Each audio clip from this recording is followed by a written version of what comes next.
Tonight's sky above the Arabian desert was better than anything to be found in the UK, but that was where the positive parts of the day stopped for Prince William.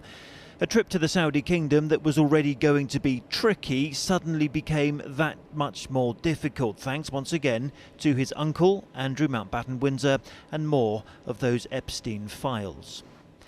New emails uncovered overnight appeared to show Andrew, when he was Britain's trade ambassador, was sending confidential documents via his office straight to Jeffrey Epstein. So serious a claim, Thames Valley Police, the force which looks after the Windsor estate, said it was reviewing the files. So serious was that development, Buckingham Palace had to issue a statement tonight, unprecedented as you will see. It said, whilst the specific claims in question are for Mr Mountbatten-Windsor to address, if we are approached by Thames Valley Police, we stand ready to support them, as you would expect. The statement added, as was previously stated, Their Majesty's thoughts and sympathies have been and remain with the victims of any and all forms of abuse.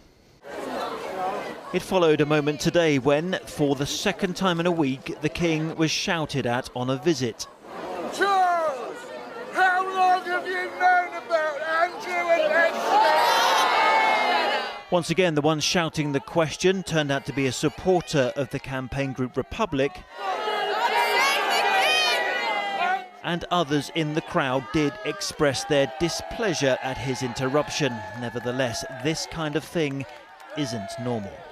And the Buckingham Palace statement wasn't even the first of its kind today. Before his important meeting with Mohammed bin Salman, the not uncontroversial Saudi Crown Prince, William's office was also forced to break its silence on the Andrew matter, saying that he and Kate were deeply concerned and their thoughts remained focused on the victims. This is William's most important overseas trip as Prince of Wales. It has not started how he would have liked.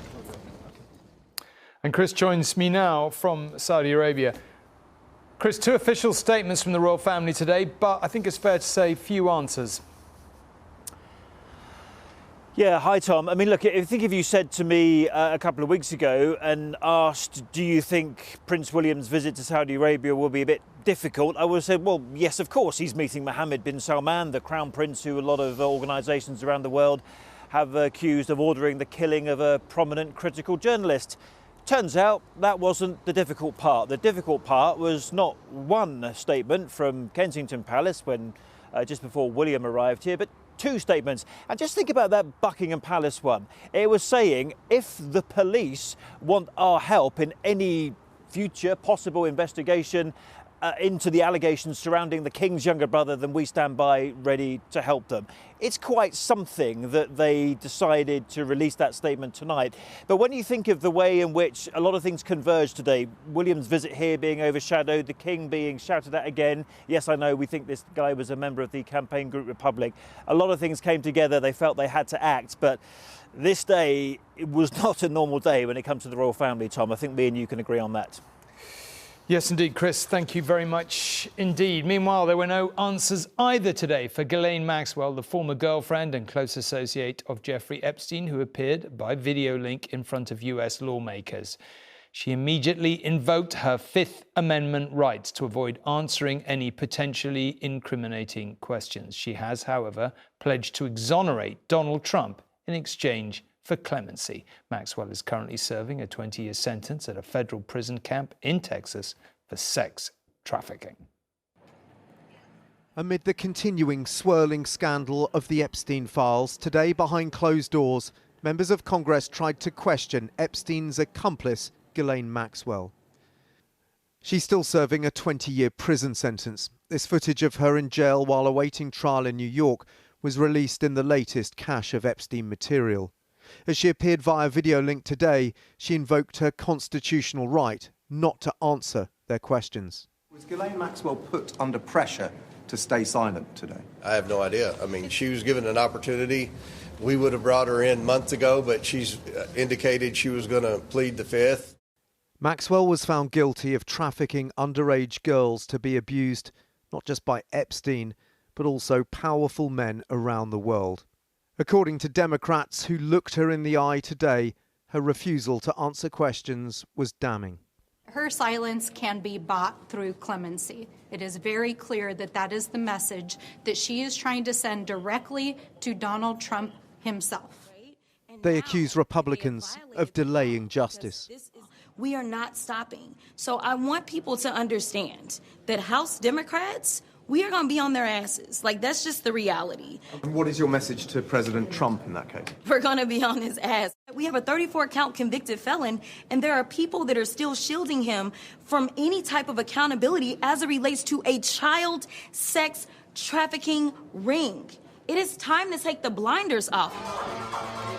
Although Donald Trump and Jeffrey Epstein were friends for years, the president has always denied doing anything wrong or knowing about Epstein's abuse. Maxwell's already been transferred to a minimum security prison in Texas. Today, her lawyer brazenly suggested she would exonerate President Trump in return for clemency, meaning a pardon or softer sentence. David Oscar Marcus wrote, Miss Maxwell is prepared to speak fully and honestly if granted clemency by President Trump.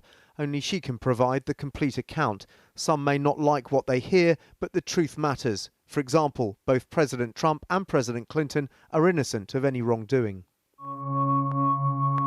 That's infuriated survivors like Ashley Rubright, who appeared with others last night in an advert during the Super Bowl. She met Epstein when she was at high school, aged just 15. It is a slap in the face. It's